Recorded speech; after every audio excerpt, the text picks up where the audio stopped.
So One Punch Man chapter 136 literally just came out like literally a few hours ago, and this video probably won't come out until like maybe tomorrow or the day after, so maybe like 2 or 3 days after the chapter has already released. It all depends on when I'm bothered to record, because I don't know, I'm not like every other YouTuber that rushes to go make a chapter review, because I just do a chapter review when I feel like doing the chapter review. It's not really a review. This video is more of it's kind of a breakdown slash predictions on what will happen in the next chapter of One Punch Man. I'll make a whole separate video for predictions for the next chapter, but personally I don't really do reviews. I may do a breakdown depending on how the chapter is. If it's just if it's not a really important chapter, then I probably won't cover it. But if it's something important that happens in the chapter, then of course I'll make a breakdown video on it. But anyway, let's get back on track. So in this chapter of One Punch Man,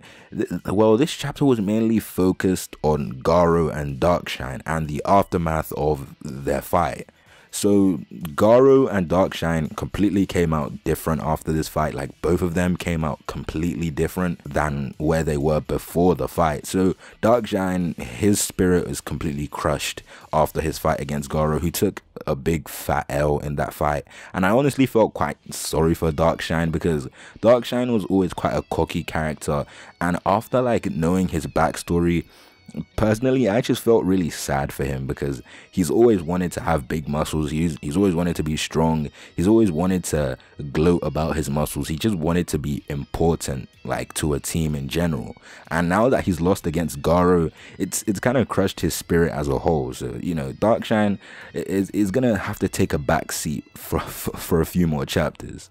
Garou, on the other hand, he came out completely different as well. He changed quite a bit after this fight, because I feel like his ideology kind of shifted just a little bit, because instead of just becoming a monster, which to be honest was quite vague when he said it, because being a monster can be completely different things, because I felt like Garou didn't really want to be a monster like Orochi or Psychos, but I feel like he wanted to be a monster that was a bit different than, you know, the regular monsters that we see in One Punch Man. I feel like Garou, instead of just being a monster, he said he wanted to be Despair's incarnate, which is a lot different to what he wanted to be at the very beginning. Like, when I mean very beginning, I mean like when we first met Garou and what he wanted to be like back then. I feel like Garou's humanity is slowly starting to fade away as we slowly progress through this arc, because Garou, I don't know if you can tell, but Garou has slowly started to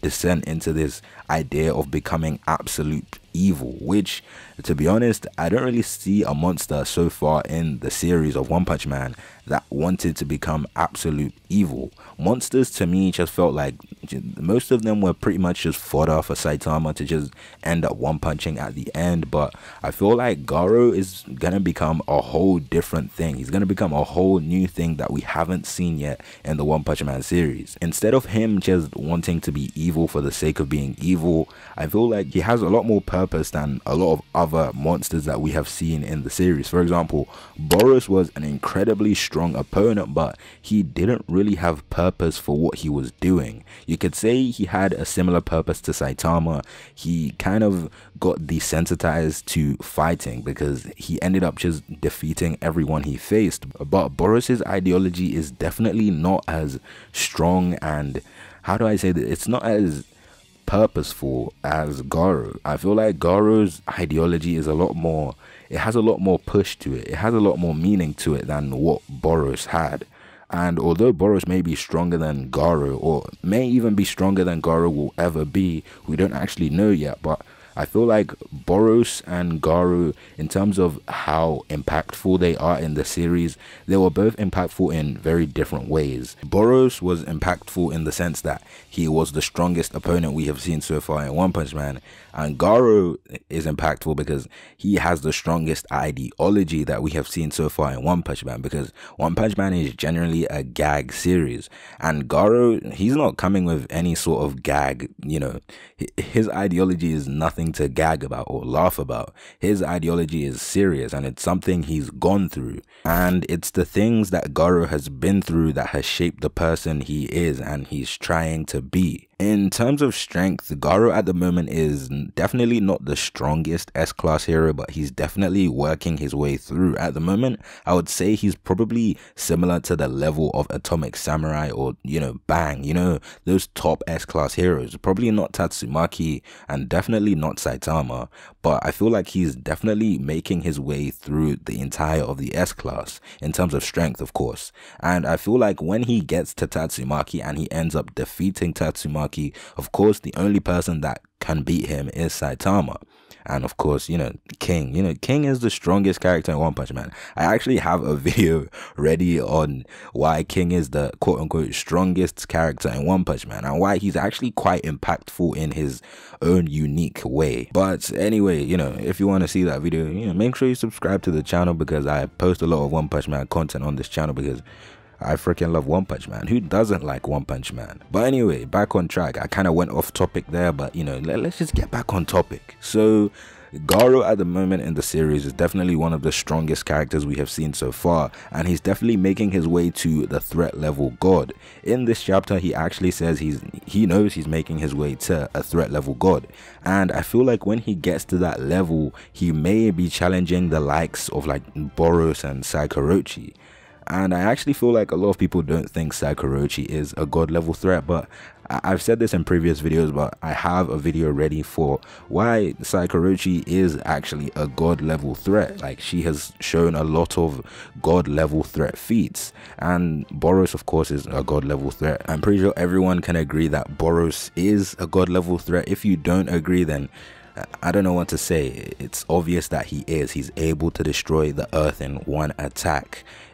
It's literally stated that he can do that. But this video isn't about Boros. This video is about Garou. So Garou at the moment, as I've said before, is working his way to being a god level threat, and when he gets to that level, I feel like we will see the biggest showdown in One Punch Man so far.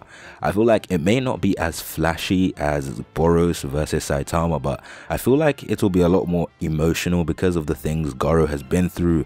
And Garou so far, I feel like has, as I said before, his ideology is a lot more powerful and a lot more impactful than what Boros had. So I feel like when Garou inevitably loses to Saitama, I feel like it will be a lot more emotional than when Boros lost to Saitama. I'm pretty sure everyone can agree that Saitama and Garou will eventually fight against each other, and when that fight inevitably happens, I'm gonna be really excited to read it. I'll probably make a video on that chapter when that chapter eventually comes out, because that fight, I'm gonna say this right now, that fight will probably be the biggest fight in One Punch Man so far. Like, it's gonna be bigger than Boros versus Saitama. It's gonna be bigger than Tatsumaki versus Saikorochi. It's gonna be bigger than all of these fights, because Garou so far has probably been a fan favorite. Garou is definitely a fan favorite, and I feel like when this fight gets animated as well, it'll probably like boost One Punch Man in popularity as well, because One Punch Man is already popular. As you can tell, One Punch Man is a very popular series, but I feel like once this fight gets animated, it's going to break the internet. It's probably going to be like the top 5 fights in anime. Like, I'm gonna say this right now, Garou versus Saitama will be in like top 10. Let me rephrase, top 10 anime fights ever, definitely. But anyway, that's pretty much all I have for this video. I really enjoyed talking about Garou as a character. He's really interesting and I love talking about him. He's just a fucking awesome character, and I'm definitely going to be making another video on Garou maybe a week or 2 later, I don't know. But if you want to, if you want to get notified for that, then make sure you subscribe and turn on the notification bell, just to get notified every time I upload a video. And apart from that, I will see you in my next video.